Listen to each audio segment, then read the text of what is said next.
오늘도 주일이 되었습니다. 우리가 온라인으로 예배를 드리도록 그렇게 하겠습니다. 긴 시간 동안 여러분 답답하시고 힘드시겠지만 오늘도 주일 기억하시고요. 오늘도 예배로서 하나님께 우리의 믿음을 고백하고 또 특별히 오늘은 두 번째 주간은 선교 주일이죠. 오늘 이 베트남 땅에 복음을 위해서도 한번 기도하고 또 묵상하는 마음으로 오늘 예배를 함께 드리도록 하겠습니다. 묵도하심으로 주일 예배를 시작하겠습니다. 기도하겠습니다.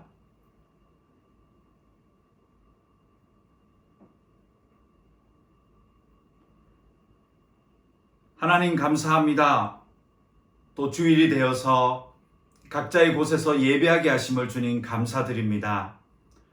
우리 마음을 주님께 늘 고백하게 하시고 하나님을 인정할 수 있는 믿음의 식구들 되게 하시고 또 그 식구들이 드리는 믿음의 예배가 되게 하여 주시옵소서.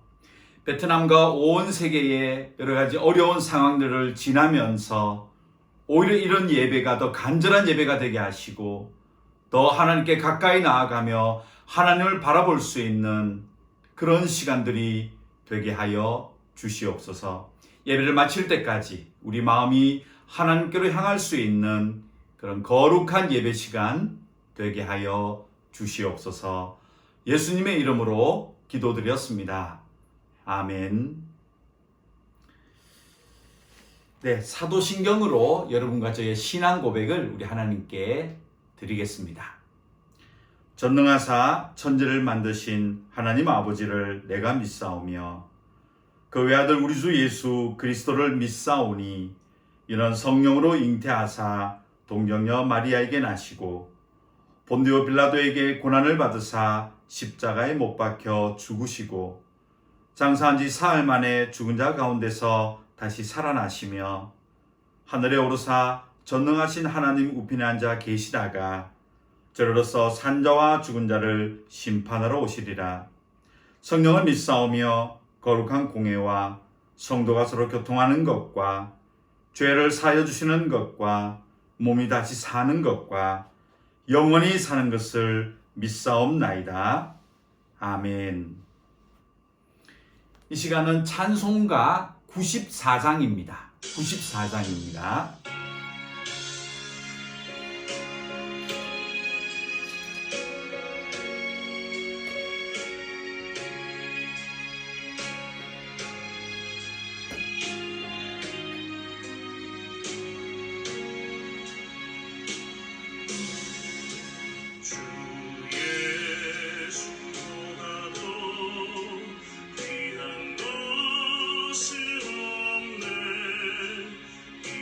세상에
매월 두 번째 주간은 우리 함께 기도할 제목은 베트남 교회들과 또 베트남 땅을 위해서 우리가 기도하는 주간입니다. 아울러 또 선교주일이기도 하지요. 베트남은 너무너무 어려운 일들 앞에 놓여져 있습니다. 많은 교회들이 함께 예배드리지 못하고 있고 또 모든 주일학교 기간도 마찬가지죠. 이 땅의 많은 베트남 교회들을 위해서 한번 기도하고요. 또 이런 시련의 시간들을 지나며 베트남이 더 많은 하나님의 사람들이 생겨나는 그런 시간이 되었으면 좋겠습니다. 이 땅을 위해서, 이곳에 있는 베트남 교회를 위해서 우리가 한 목소리로 한번 기도하는 시간을 가지겠습니다. 기도하겠습니다. 하나님 감사합니다. 많은 하나님이여 주님의 교회들이 어렵고 힘든 시간들을 지납니다. 아버지 하나님 교회를 통해서 또 베트남 교회가 헌신이 깊어지게 하시고 이 땅을 위해서 기도하며 나아가고 준비할 수 있는 베트남의 많은 성도들과 교회들이 되어지게 할 수 있는 하나님 너무 힘든 과정을 지납니다. 건강들을 지켜주시고 교회를 하나님의 주님으로 사용하시되 더 깊은 헌신으로 나아갈 수 있는 베트남 교회를 하시고 아버지 하나님여 이것 중에서 베트남 나라가 축복의 땅이 되게 하시고 더 많은 곳에 하나님의 교회들과 하나님의 백성들을 세워주시는 이곳 베트남 땅이 되게 하여 주시옵소서. 하나님의 많은 우리 주일학교 아이들, 교육기관들 이 어려운 가정 속에서도 말씀도 잘 양육하게 하시고 베트남 교회가 더 깊은 헌신과 또 복음의 열정으로 나아갈 수 있는 그런 계기와 기회가 베트남 교회가 되기를 간절히 소원합니다. 하나님 주시옵소서. 하나님 감사합니다. 우리가 선교주일날을 기억하고 베트남 땅과 베트남 교회를 위하여서 기억하며 기도하였습니다. 너무너무 힘들고 어려운 시간들을 베트남 교회들이 지나가고 있습니다. 그러나 아버지 하나님, 이 시간을 더 깊은 헌신과 열정의 시간으로 바꾸어 주시옵소서. 복음을 들고 온 나라를 위해서 더 기도하게 하시고 지혜롭고 담대하게 복음을 전하는 베트남 교회와 사랑하는 모든 성도들의 삶들이 되게 하여 주시옵소서. 이 땅을 기억하여 주시되 이 코로나 상황을 지나며 더 많은 교회와 더 많은 하나님의 사람들이 세워지는 그런 베트남 땅이 되게 해 주시옵시고 특별히 아버지 하나님 이 어려운 시간들이 속히 지나갈 수 있도록 하나님 자비와 긍휼을 베풀어 주시기를 소망합니다. 하나님 감사합니다. 예수님의 이름으로 기도드렸습니다. 아멘. 네, 오늘 함께 보실 성경은 골로새서입니다. 지난주에 이어서 신약성경 골로새서 1장, 오늘은 25절부터 마지막 29절까지입니다. 골로새서 1장 25절에서 29절 마지막 말씀입니다. 골로새서 1장 25절부터 29절까지 말씀입니다. 꼭 좀 찾으시면 좋겠습니다. 네, 함께 읽겠습니다. 내가 교회의 일꾼 된 것은 하나님이 너희를 위하여 내게 주신 직분을 따라 하나님의 말씀을 이루려 함이니라. 이 비밀은 만세와 만대로부터 감추어졌던 것인데 이제는 그의 성도들에게 나타났고 하나님이 그들로 하여금 이 비밀의 영광이 이방인 가운데 얼마나 풍성한지를 알게 하려 하심이라. 이 비밀은 너희 안에 계신 그리스도시니 곧 영광의 소망이니라. 우리가 그를 전파하여 각 사람을 권하고 모든 지혜로 각 사람을 가르침은 각 사람을 그리스도 안에서 완전한 자로 세우려 함이니 이를 위하여 나도 내 속에서 능력으로 역사하시는 이의 역사를 따라 힘을 다하여 수고하노라. 아멘. 오늘은 매월 두 번째 주 선교 주일입니다.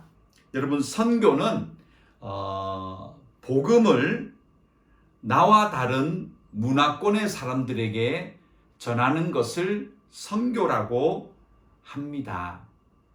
자, 하나님은 우리가 이 성경의 역사가 마치 이스라엘의 역사이기 때문에 이스라엘만이 선민이다 라고 생각하는데 그렇지 않다라고 제가 몇 번 말씀드렸죠.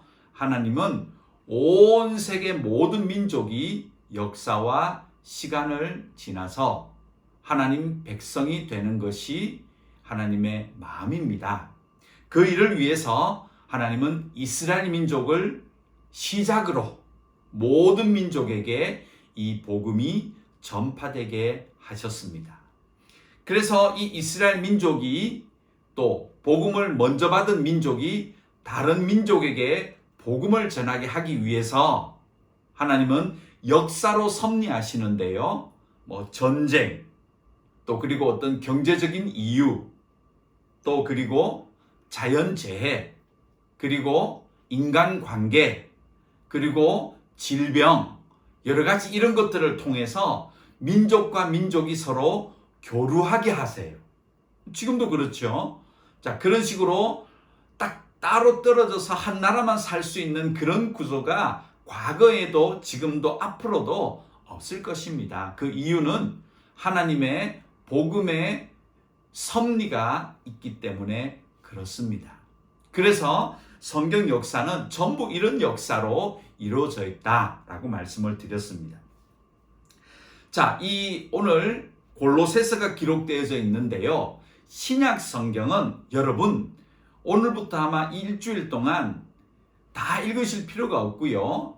사복음서는 너무 기니까 빼고 사도행전까지도 빼고 로마서부터 요한계시록까지 제일 앞쪽에 있는 1장들 제일 앞부분만 한번 읽어보세요. 읽어보시면 그 모든 내용들이 다 교회들에게 여러 지역에 여러 민족이 있는 교회들에게 편지가 쓰여지고 있는 것을 알 수가 있습니다. 자, 그 이유는 첫 번째, 여러 지역에 흩어져 있는 많은 사람들에게 복음을 전하는 것이 하나님의 목적이고, 또 하나는 이 복음은 매개체가 무엇인가? 그것은 바로 사람을 통해서 복음이 전파되게 되어 있습니다. 그래서 복음은 하나님 말씀을 들음으로 믿음이 생기고 그 듣고 깨닫고 고백함으로 구원에 이른다라고 말씀을 하셨습니다. 그러면 누군가는 이 복음을 전해야 되는 겁니다. 그래서 반드시 전달자가 있어야 되는 겁니다. 그래서 예수님도 복음을 오셔서 선포하시고, 자, 누구를 부르셨나요? 그렇죠. 제자들을 세우세요. 그리고 그 제자들을 훈련시키시고 그들에게 나가서 전파하고 가르치고 지키게 하라. 순전히 사람을 통해서 복음이 전파되도록 하셨습니다. 그래서 이 복음이 전파되기 위해서는 누군가 헌신하고 또 나아가서 담대히 지혜롭게 그렇게 수고하고 애쓰며 복음을 전해야지 이 복음이 전파되게 되어 있습니다. 자, 그 다음에 한 단계 더 여기까지는 제가 늘 여러분들과 나누는 얘기지요. 선교주일 되면. 자, 오늘은 중요한 개념이 하나가 있습니다. 그것이 뭐냐면, 자, 이 복음이 온 세계에 전파되는 것이 목적이고, 이 일은 사람이 하게 하셨다라고 말씀드렸습니다. 자, 이 사람이 그러면 나가서 그냥 각자 자기가 선택하고 생각해서 막 다니면서 복음을 전하는 그런 구조가 아닙니다. 이 성경 구조로 보면 이 복음을 전하는 사람이, 그 대상이 어느 민족, 어느 나라가 되었든지 이 복음을 전하는 자가 이 복음을 전하기 위해서 하나님이 무엇을 만들어 주셨냐 하면 공동체라는 것을 만들어 주셨습니다. 공동체. 그렇게 복음을 전하고자 하는 사람들의 믿음의 공동체. 자, 무엇일까요? 그렇죠. 교회입니다. 그래서 교회라는 말이 사실은 사복음서나 저기 구약 성경에는 거의 나오지 않습니다. 근데 이 교회라는 말이 언제부터 등장하느냐?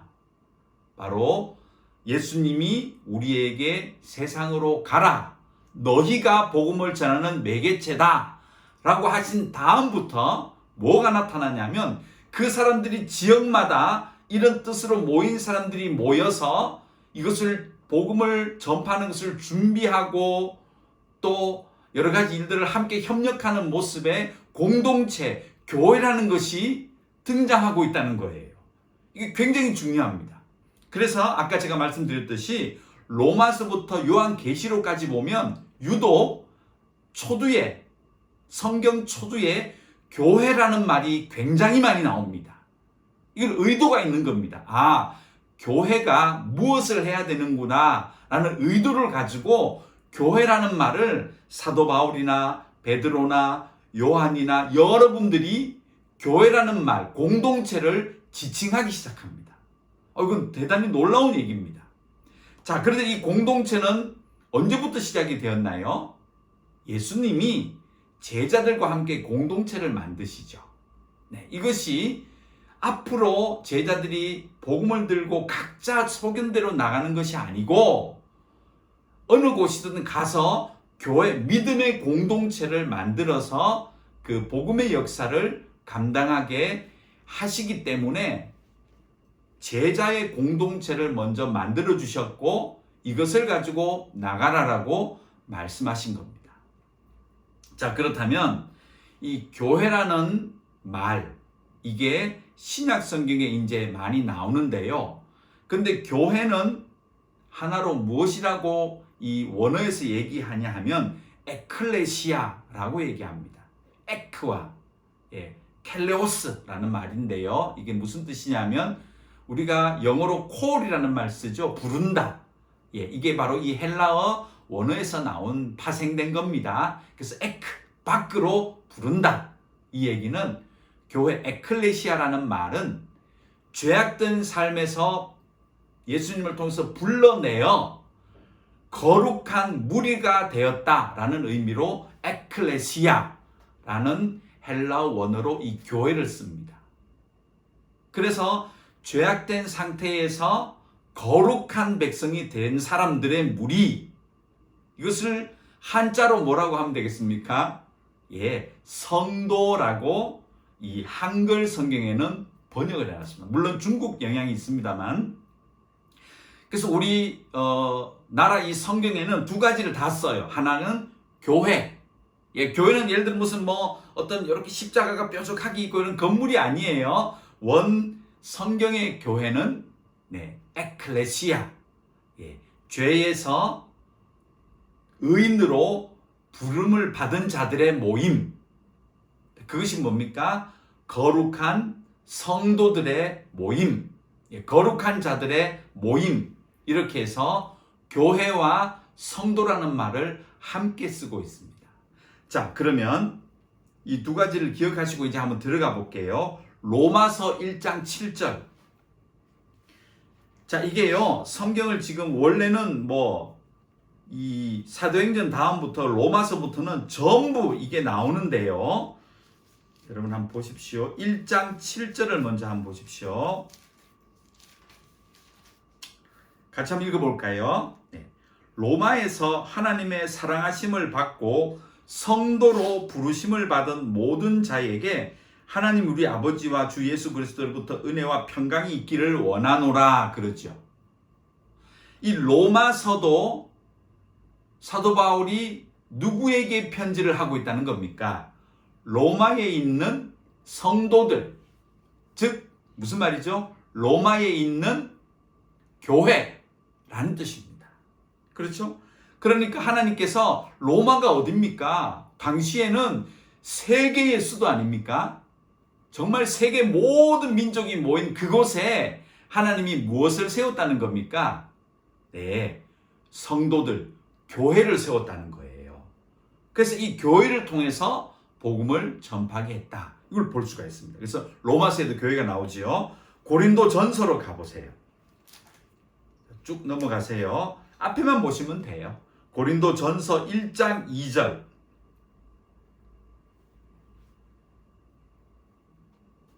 읽겠습니다.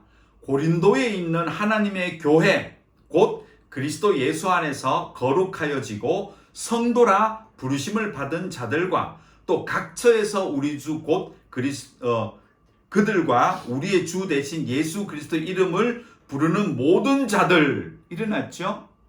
고린도는 지금은 아테네가 더 큰데요. 이 당시에는 고린도가 아테네보다 훨씬 컸던 아카야 지역의 수도였습니다. 여기도 유럽과 아프리카와 아시아가 만나는 지점이거든요.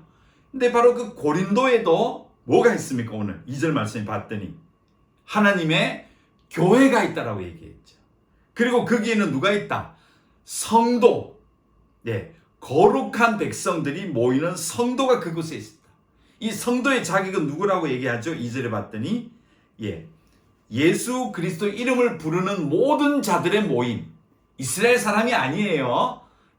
뭐 아프리카인이든지 아시아인이든지 예수 그리스도를 구주로 고백한 거룩함을 입은 자들의 모임, 성도들, 교회, 그것이 고린도에 있었다는 거죠. 하나님이 고린도에 그렇게 교회를 세우신 겁니다. 그리스 지방이죠. 지금 유럽이죠. 자, 또 하나 더 볼게요. 골로새서 1장. 뭐 너무 많은데요. 이거 다 뭐 지금 찾기에는 그렇고요. 그래서 여러분들에게 숙제를 내드립니다. 이제 댁에서 모든 신약 성경 제일 앞쪽을 한번 보세요. 다 있습니다. 골로새서 1장 2절. 자, 골로새는 지금의 터키 남쪽에 있는 곳입니다. 읽겠습니다. 골로새에 있는 성도들 곧 그리스도 안에서 신실한 형제들에게 편지하노니 우리 아버지 하나님으로부터 은혜와 평강이 너에게 있을지어다. 자, 골로새도 뭐가 있지요? 이 지역에도 성도들, 골로새 교회가 있다는 겁니다. 자, 데살로니카로 한번 가보죠. 데살로니카 전서 1장 1절. 데살로니카는 그리스 북쪽에 있습니다. 빌립보 지역 바로 밑에 있는 곳입니다. 자, 데살로니카 지역에 또 한번 볼까요? 1장 1절 읽습니다. 바울과 실루아노와 디모데는 하나님 아버지와 주 예수 그리스도 안에 있는 데살로니카인의 교회에 편지하노니 은혜와 평강이 너에게 있을지어다. 아멘. 자, 여기도 봤더니 데살로니카, 뭐 지금은 유럽이죠. 데살로니카도 지금은 뭐 그리스가 약간 유럽의 변방이지만 이 당시는 이 알렉산더 대왕의 출신지가 마케도니아입니다. 이 마케도니아 지역에 있는 데살로니카 지역이니까 굉장히 아주 문화적으로, 뭐 경제적으로, 군사적으로 중요한 지역인데 여기에도 뭐가 있다는 겁니까? 데살로니카 교회가 있었습니다. 즉 하나님은 복음을 세계 모든 민족에게 전하기를 원하시는데 사람을 통해서 이 일을 하게 하신다.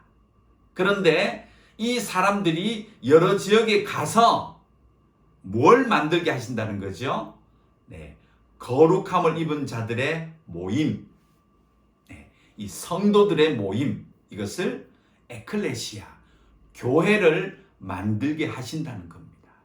그래서 그 교회가 각 지역마다 있어서 이 복음을 전하는 일을 감당하게 하신다는 겁니다.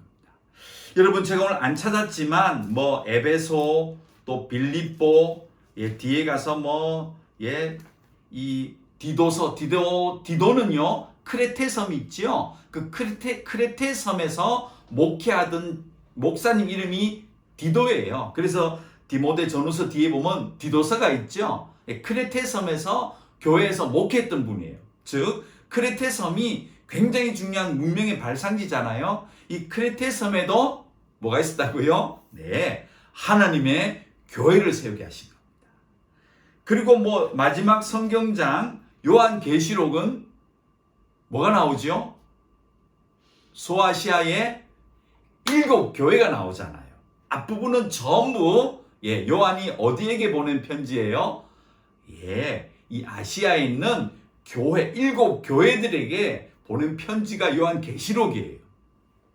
그 외에도 야고보서도 흩어져 있는 지파들, 흩어져 있는 많은 이스라엘 사람들이 그 당시 로마 때문에 여러 지역에 흩어졌거든요. 그걸 디아스포라라 그럽니다.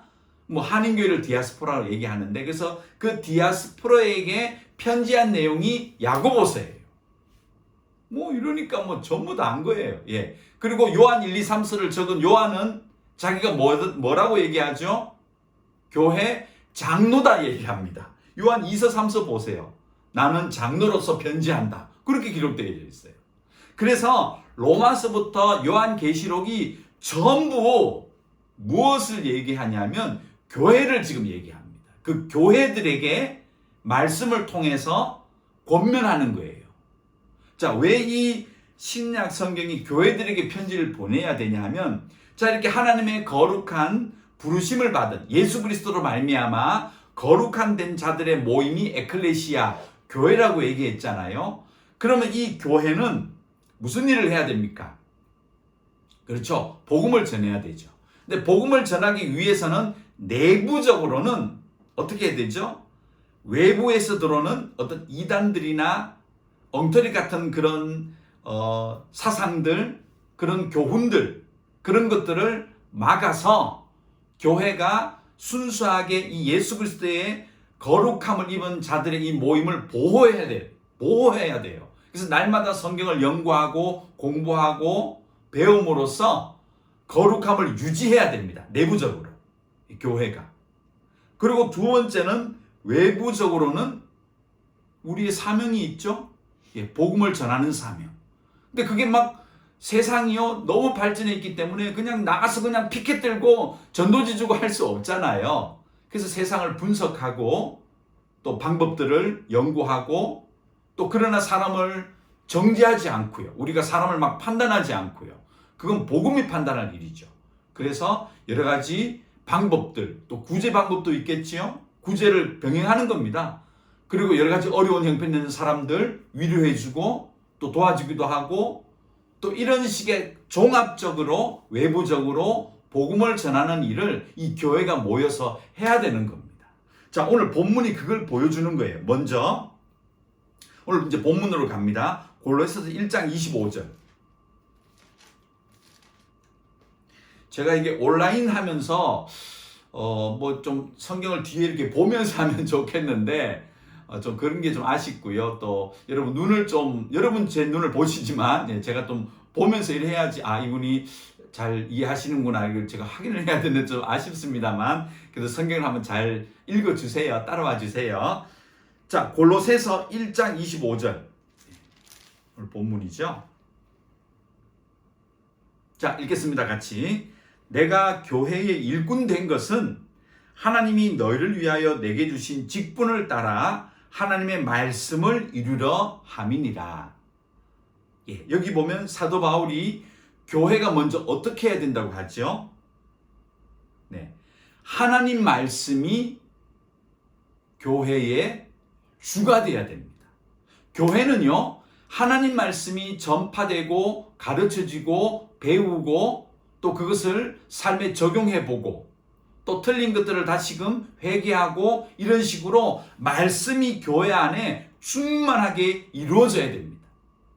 그래서 아무리 교회가 잘 조직되어지고 예를 들어 숫자도 많고 건물도 좋고 하지만 교회의 기둥은, 교회의 기초가 돼야 되는 것은 말씀이 잘 전파돼야 돼요.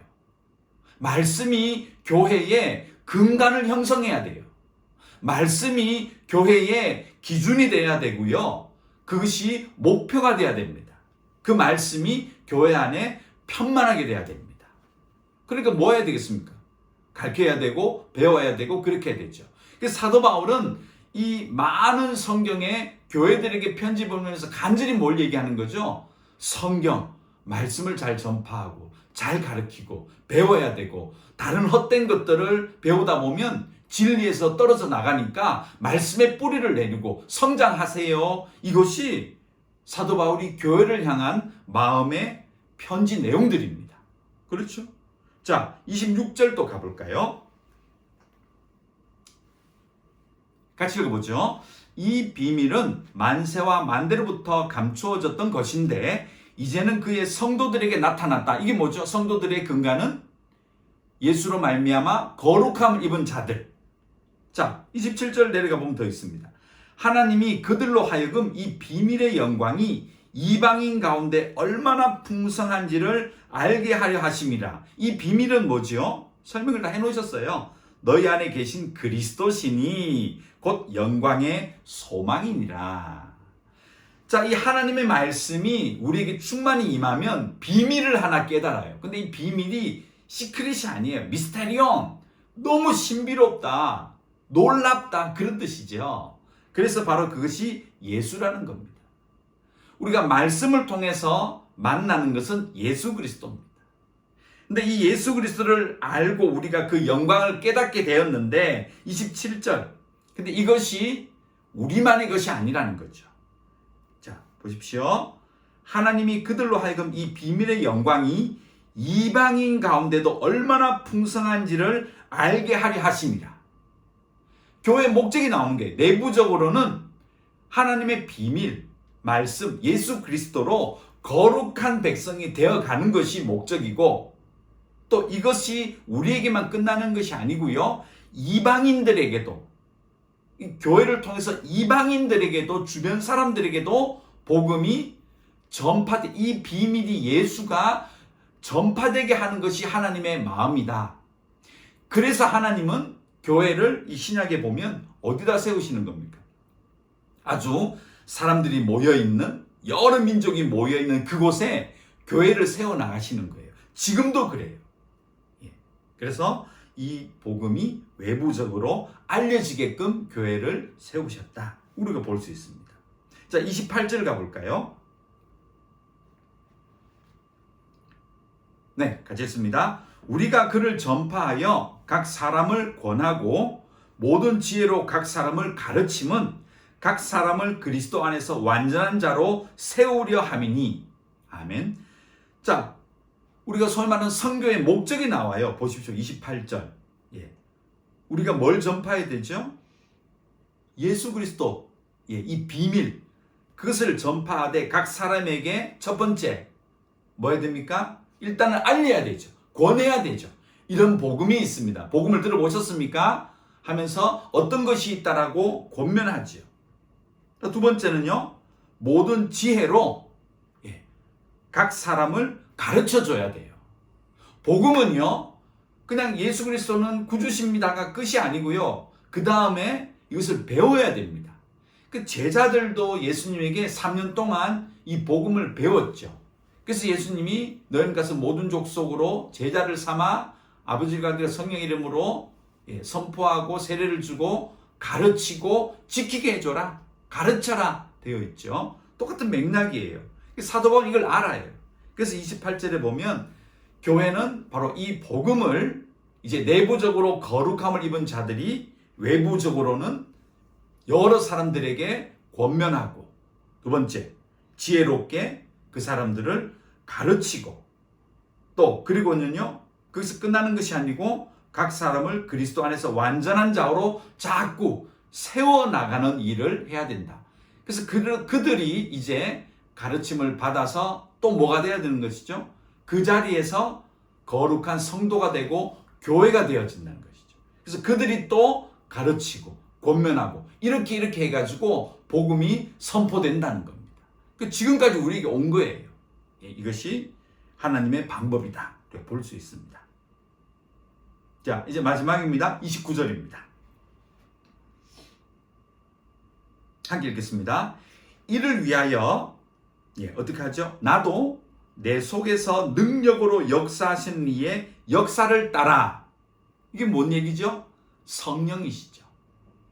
자, 그러므로 이 복음을 전할 때 성령의 능력으로 해라. 예수님이 얘기하신 거예요. 먼저 사도행전에 있죠. 너희는 이 성을 떠나지 말고 아버지께서 약속하신 성령을 기다려. 그리고 그 성령이 충만하게 되면 그때 나가서 복음을 전해야지, 너희 지혜와 너희 말이 아닌 하나님의 지혜와 하나님의 말로 가르쳐지고 선포되어지니까 성령을 기다리고 그 길을 기도해라 라고 하셨죠.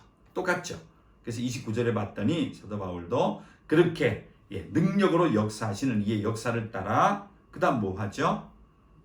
힘을 다하고 수고한다 라고 했죠.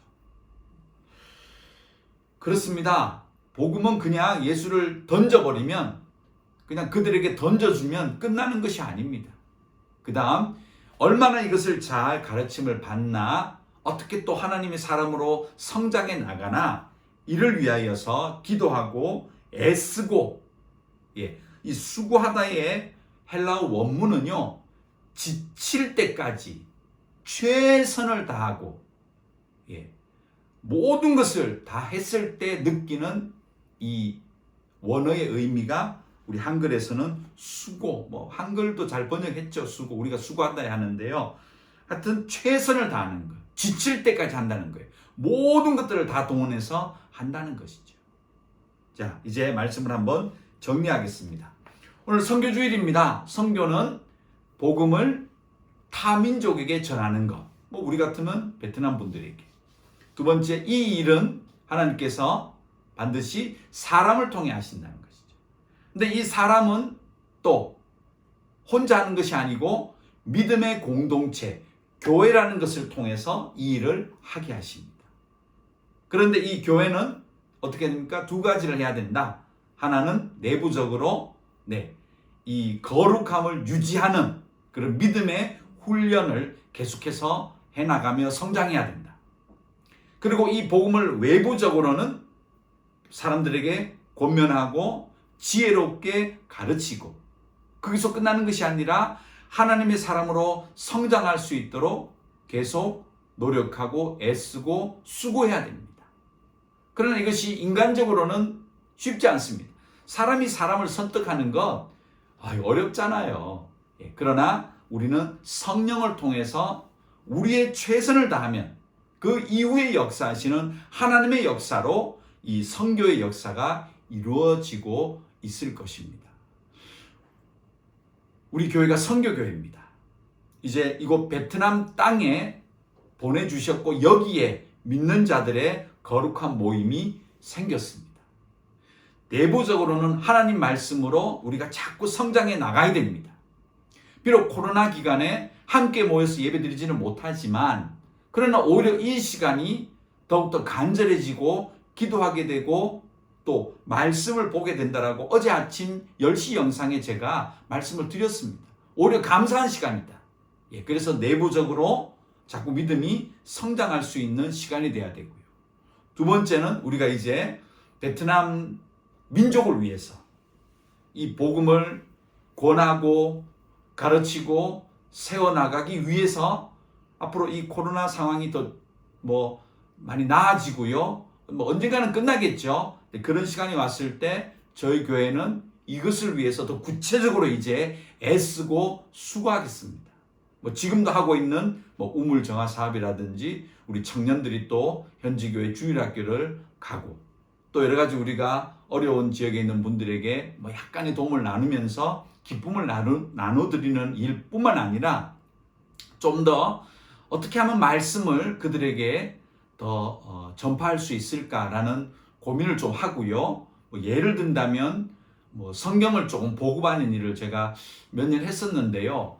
이게 개인이 하기엔 좀 복잡습니다, 솔직히. 그래서 이것을 우리 교회에서 조금 좀 말씀을, 성경책을 지원하는 것, 또 이런 여러 가지 일들을 좀 구체적으로 제가 이 기간 동안 자꾸 생각이 나서 여러분과 오늘 말씀 나누는데요. 우리 교회가 좀 애쓰고 또 수고하는 일로 좀 이제 구체적으로 좀 준비가 되어지고 이런 일들이 진행되어졌으면 좋겠습니다. 이것은 뭐 누가 개인이 하는 것이 아니고요. 우리 함께 공동체. 뭐 우리 가운데는 성사님들도 계시고 목사님들도 계시고 일반 성도들도 계신데요. 하나가 되어서 믿음의 공동체로 앞으로 또 구체적으로 이런 일들을 해가도록 그렇게 하겠습니다. 여러분 오늘 이 말씀을 기억해 주시고요. 제가 아까 숙제로 내드린 이 관점으로 로마서부터 요한계시록 앞쪽을 한번 보세요. 그러면 성도나 교회라는 말이 계속 나옵니다. 그렇게 해서 하나님은 이 선교 사역을 교회를 통해서 하시는구나. 그래서 교회가 어떻게 해야 되는구나. 우리의 교훈을 주실 겁니다. 아무쪼록 선교교회가 하나님께 귀하게 쓰임받는 그런 애쓰고 수고하는 그런 교회가 되어지시기를 간절히 소망합니다. 함께 기도하겠습니다. 하나님 감사합니다. 오늘 선교 주일로 교회가 어떻게 복음을 전파하는지 보여주심을 감사합니다. 우리 선교교회도 이런 코로나 상황을 지나면서 내부적으로는 믿음이 성장하고 또 외부적으로는 더 애쓰고 수고해서 이 하나님 말씀을 베트남 땅에 나눠주는 일에 잘 준비하고 좀 더 많은 일들을 구체적으로 할 수 있는 선교교회가 되게 하여 주시옵소서. 예수님의 이름으로 기도드렸습니다. 아멘. 네, 찬송가 497장입니다. 497장입니다.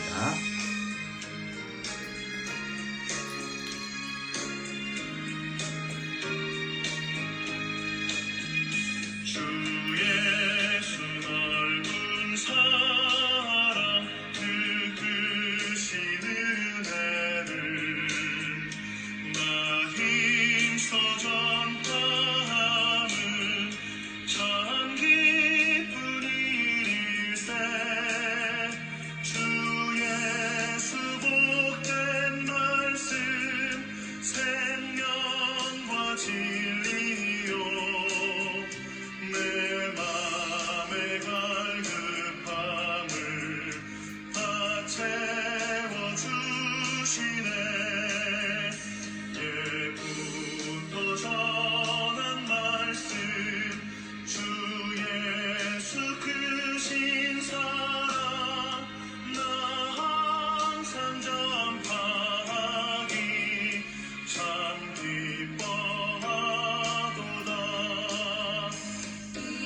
기도드리겠습니다.